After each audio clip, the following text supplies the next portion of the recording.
திவ்ய சேசு கிருஷ்ணநாதரின் மகா பரிசுத்த திவ்ய திருஹிருதயத்தின் திருநாளுக்கான தியான பிரசங்கம். திவ்ய சேசு கிருஷ்ணநாத சுவாமியின் மகா பரிசுத்த திவ்ய திருஹிருதயமானது திவ்ய பிதாவினுடையவும் திவ்ய ஸ்பிரித்து சார்ந்தவுடையவும் மகா பரிசுத்த திவ்ய திருஹிருதயங்களுடன் ஒன்றாக ஒன்றிணைந்து ஒரே இருதயமாக ஒன்றித்திருக்கிறது. மகா பரிசுத்த தமத்திருத்துவ சர்வேஸ்வரனுடைய ஆராதனைக்குரிய திவ்ய திருஹிருதயமானது நம் பேரில் பற்றி எறிகிற சிநேகத்தினுடைய அக்கினி சூளையாக திகழ்கிறது. அச்சிஷ்ட யூட் சர்லப்பர் எழுதிய தியான பிரசங்கம். மகா பரிசுத்த தமத்திருத்துவ சர்வேஸ்வரனை பற்றிய ஆராதனைக்குரிய பரம ரகசியத்தில் 3 தேவாட்கள் இருக்கின்றனர் என்று கத்தோலிக்க வேத விசுவாசம் நமக்கு கற்பிக்கிறது. அவர்கள் 3 தேவ ஆட்களாயிருந்த போதிலும் அவர்கள் மூவரும் ஒரே தேவத்துவம், ஒரே வல்லமை, ஒரே சித்தம், ஒரே மனது, ஒரே இருதயத்தை கொண்டிருக்கின்றனர் என்று நம் வேத விசுவாசம் நமக்கு கற்பிக்கிறது.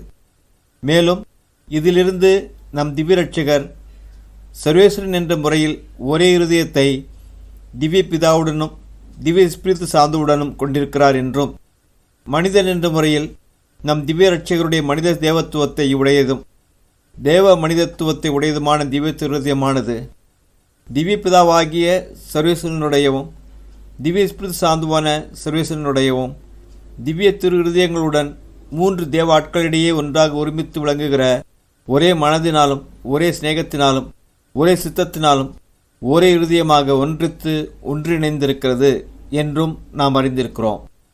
ஆகையால் திவ்ய சேசு கிருஷ்ணநாதருடைய மகா பரிசுத்த திவ்ய திருஹிருதயத்தை ஆராதிப்பது என்பது திவ்ய பிதாவினுடையவும் திவ்ய சுதனுடையவும் திவ்ய ஸ்பிரித்து சார்ந்தவுடையவும் மகா பரிசுத்த திவ்ய திருஹிருதயத்தை ஆராதிப்பதாகும். நம் பேரில் பற்றி அறிகிற சிநேக அக்கினி சூளையான மகா பரிசுத்த திவ்ய திருஹிருதயத்தை ஆராதிப்பதாகும். இவ்வுன்னதமான தேவ சிநேக அக்கினி சுவாலையினால் நாம் நித்திய காலத்திற்குமாக பற்றி எறிந்து கொண்டிருக்கும்படியாக நாம் கட்டாயமாக இந்த அக்கினி சூளையினுள் மூழ்க வேண்டும்.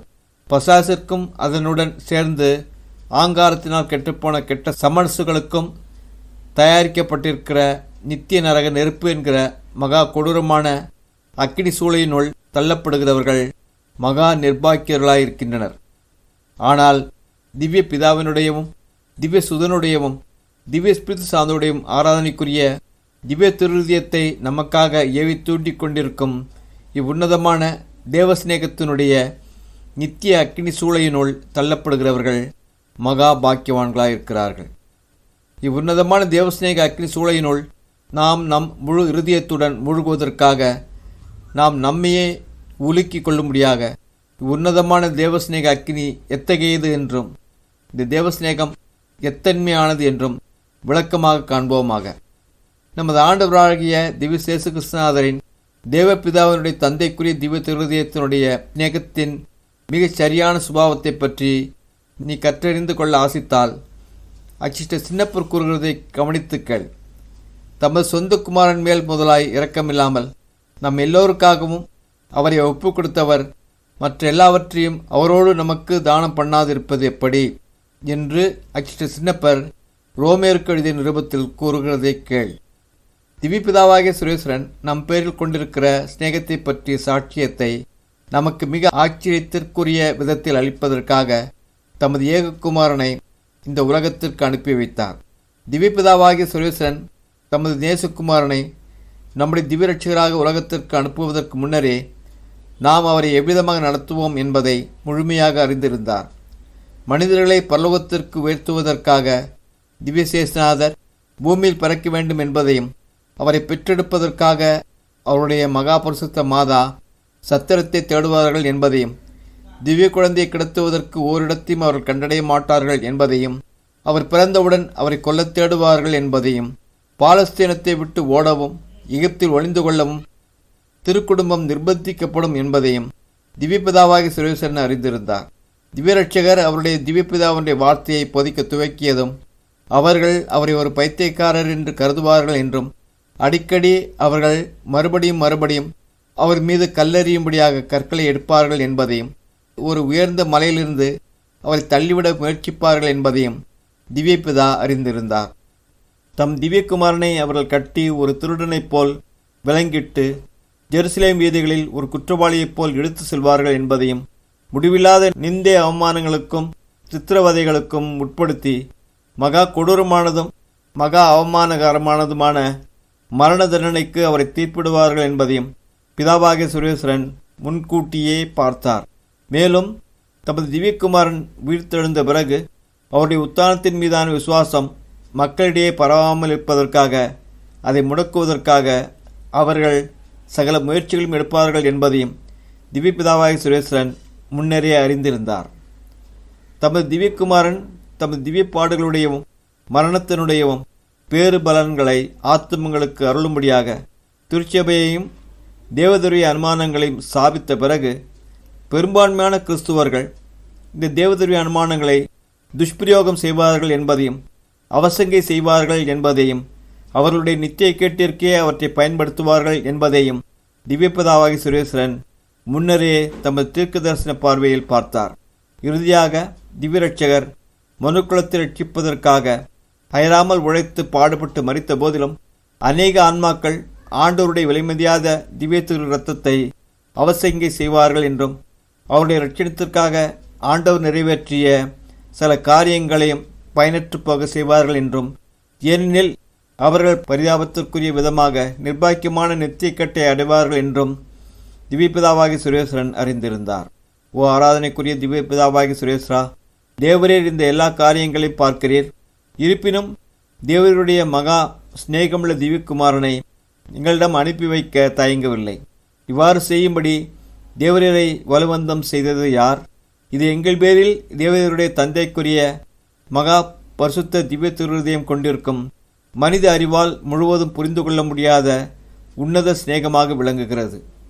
ஓ இரக்கப் பெருக்கங்களுடைய திவ்யபிதாவாகிய சர்வேஸ்வரா, தேவரீர் எங்களை உம்மை விடவும் உமது திவ்யகுமாரனை விடவும் அதிகமாக சிநேகிப்பது போல் தோன்றுகிறது. ஏனெனில் தேவரீரும் தேவரீருடைய திவ்ய சூதனம் ஒன்றாக ஒருமித்திருக்கின்றீர்கள். எங்கள் பேரில் கொண்ட சிநேகத்தினால் தேவரீர் உமது திவ்யகுமாரனை வெறுப்பதைப் போல் தோன்றுகிறீர். தேவரீரும் தேவரீருடைய திவ்ய சூதனம் ஒருவராயிருக்கிறபடியால் தேவரீர் எங்கள் பேரில் கொண்டிருக்கிற சிநேகத்தினால் தேவரீர் தாமே உண்மையை வெறுக்கிறதைப் போல் தோன்றுகிறீர். ஓ வரம்பை கடந்ததும் புத்தி கெட்டாததுமான உன்னத நன்மைத்தனமே, ஓ ஆச்சரியத்திற்குரிய சிநேகமே, நித்திய பிதாவினுடைய சிநேகமுள்ள மகா பரிசுத்த திவ்ய திருதயத்தினுடைய அளவிலாத சிநேகத்தினுடைய ஏதோ ஒன்று நமக்காக இருக்கிறது. இப்போது திவ்ய சுதனாகிய சர்வேஸ்வரனுடைய மனித புத்தி கிட்டாத சிநேகத்தை நோக்கி பார்ப்பாய் அல்லவா? அவர் பேசுகிறதை கேள். பிதா என்னை சிநேகித்தது போல நானும் உங்களை சிநேகித்திருக்கிறேன், என் சிநேகத்தில் நிலைத்திருங்கள் என்று ஆண்டவர் நம்மிடம் கூறுகிறதை அச்சிஷ்ட அருளப்பர் சுவிசேஷத்தில் வாசிக்கிறோம். என் பிதா உங்களை எவ்வளவு அதிகமாக சிநேகித்தார் என்றால் அவர் என்னை மரணத்திற்கு, அதுவும் சிலுவை மரணத்திற்கு கையளித்தார். எனவே நானும் உங்களை சிநேகித்தேன். உங்கள் மீது கொண்ட அந்த சிநேகத்திற்காக நான் என்னையே இருளின் வல்லமைகளுக்கும் என்னை சிலுவை மரணத்திற்கு தீர்விட்ட யூதர்களுடைய கடுஞ்சினத்திற்கும் கையளித்தேன் என்று நமது ஆண்டவர் தாமே நம்மிடம் கூறுகிறதை அஷ்ட லூக்கா சுவிசேஷத்தில் வாசிக்கிறோம். ஓ என் திவ்ய ரட்சகரே, தேவரீர் என்னை எவ்வளவு அதிகமாக சிநேகிக்கிறீர் என்றால் தேவரீர் உம்மை தாமே எனக்காக வெறுக்கிறதை போல் தோன்றுகின்றீர் என்று உங்களுடைய பிரமாணிக்கமுள்ள பரிசுத்த ஊழியரான அச்சிஷ்ட புனவெந்தூருடன் நானும் சேர்ந்து தேவரீர் நோக்கி கூறுவேன். இப்போது திவ்ய பிதாவுடையும் திவ்ய சுதனுடையும் மகா பரிசுத்த திவ்ய திருதயமாக திகழும் திவ்ய ஸ்பிரித் சாந்துவான சர்வேஸ்வரனுடைய உன்னத சிநேகத்திற்கு உருவமாக இந்த தேவ ஸ்பிரித்துவானவர் திவ்ய ரட்சகரை நமக்கு அளிப்பதற்காக கடவுள் மனிதனானவரை மகா பரிசுத்த தேவமாதாவின் பரிசுத்த திரு உதரத்தில் உருவாக்கிய போது மனிதர்களாகிய நாம் என்ன செய்வோம் என்பதை அறிந்திருந்தாரா? ஆண்டவருக்கு எதிராக மனிதர்கள் கட்டிக்கொள்ளப் போகிற எல்லா நிந்திய அவசங்கைகளை பற்றியும் பாவாக்கிரமங்களை பற்றியும் திவ்யஸ்பிரித் சாந்துவான சர்வேஸ்வரன் அறிந்திருந்தாரா?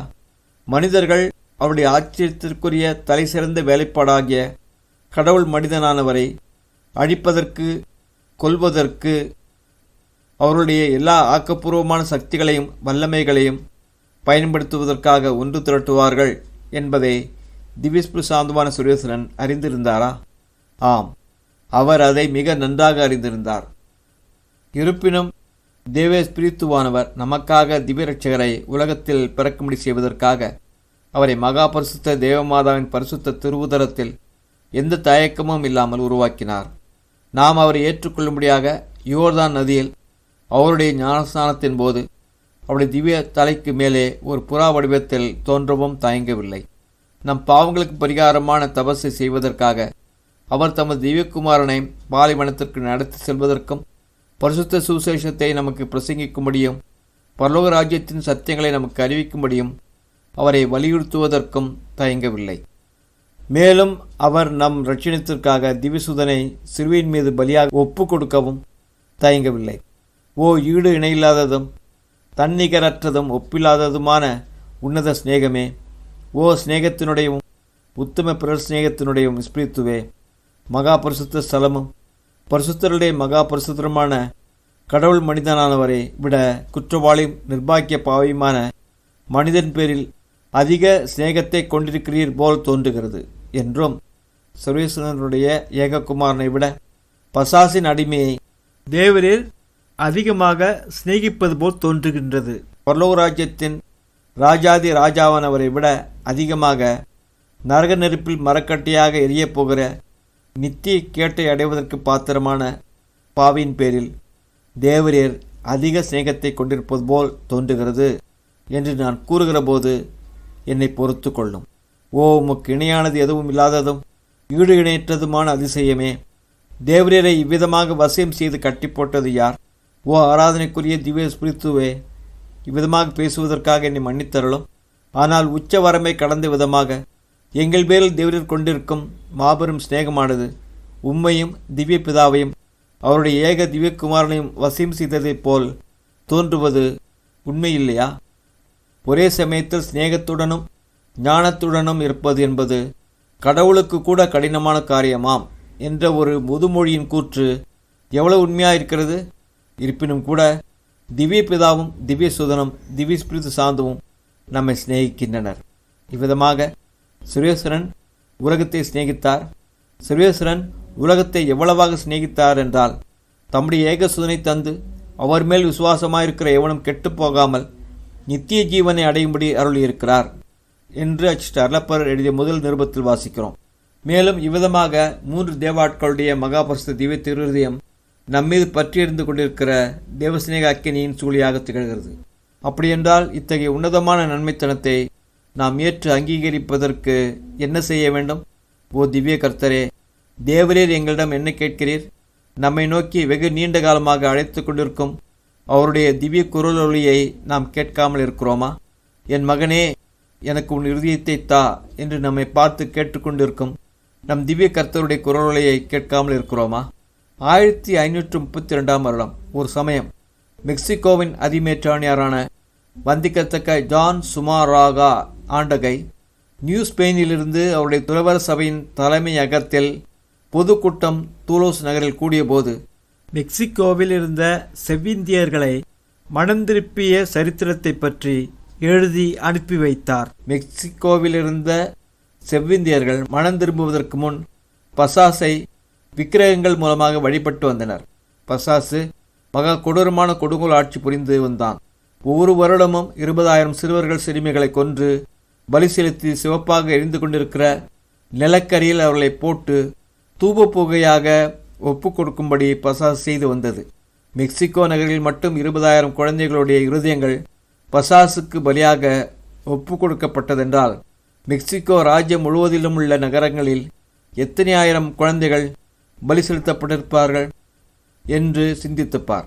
இவ்வளவு கொடூரமானதும் நூதனமானதுமான எதையும் நம்மிடம் கேட்காத மகா சிநேகமுள்ள திவ்ய கர்த்தரை நாம் வழிபடுகிறோம். அவர் நம்மிடம் நம் இருதயத்தை கேட்கிறார் என்பது உண்மைதான். ஆனால் அந்த இருதயம் நம் சரீரத்திலிருந்து வெட்டப்பட வேண்டும் என்று அவர் ஆசிக்கவில்லை.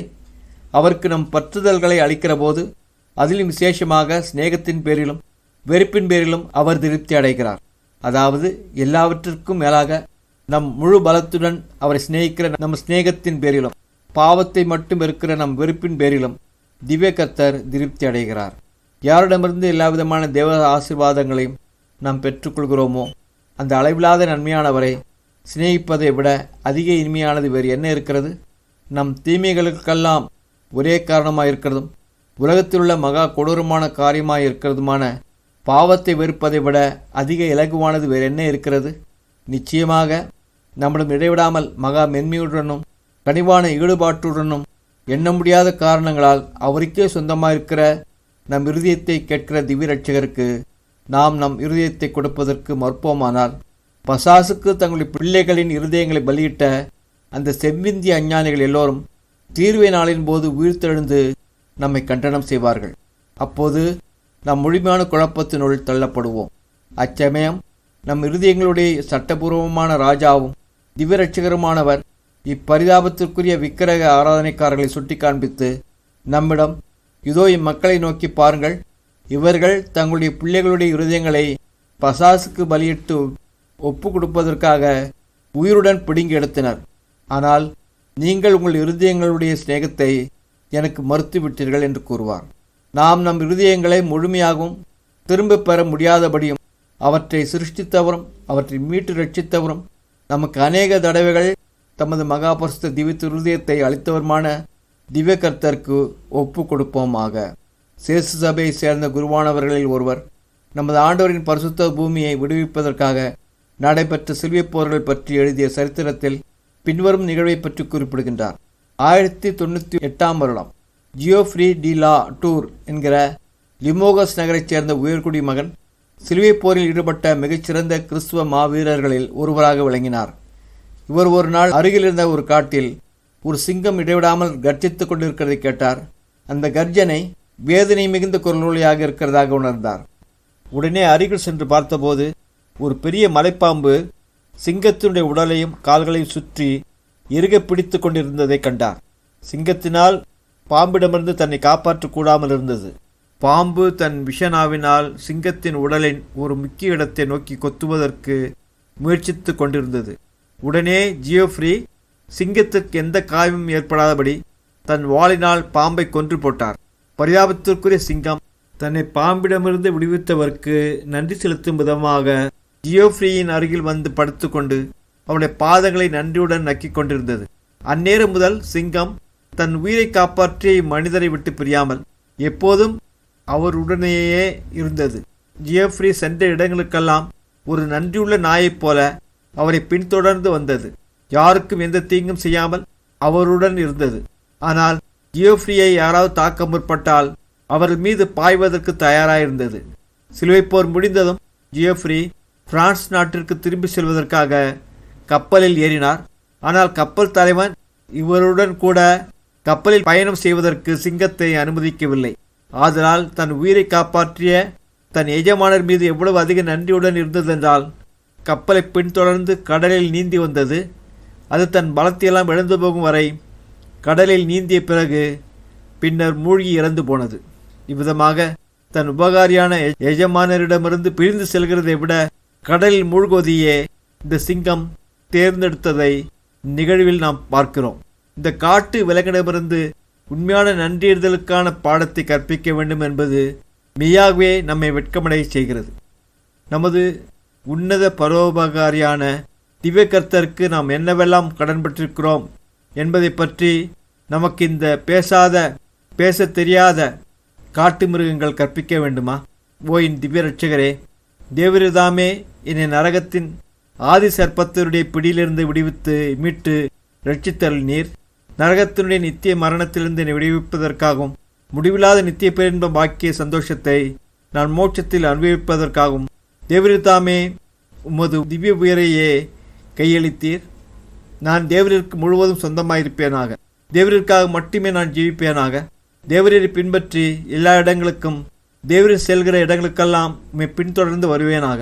என் ஆத்துமத்தினுடைய எல்லா சத்துவங்களும் உறுப்புகளும் மீற முடியாதபடிக்கு தேவருடைய திவ்ய திருச்சித்தத்துடன் ஒன்றிணைக்கப்படுவனவாக. தேவரை பற்றிய சிந்தனை இல்லாத வேறு எந்த சிந்தனையையும் நான் கொண்டிருக்காமல் இருப்பேனாக.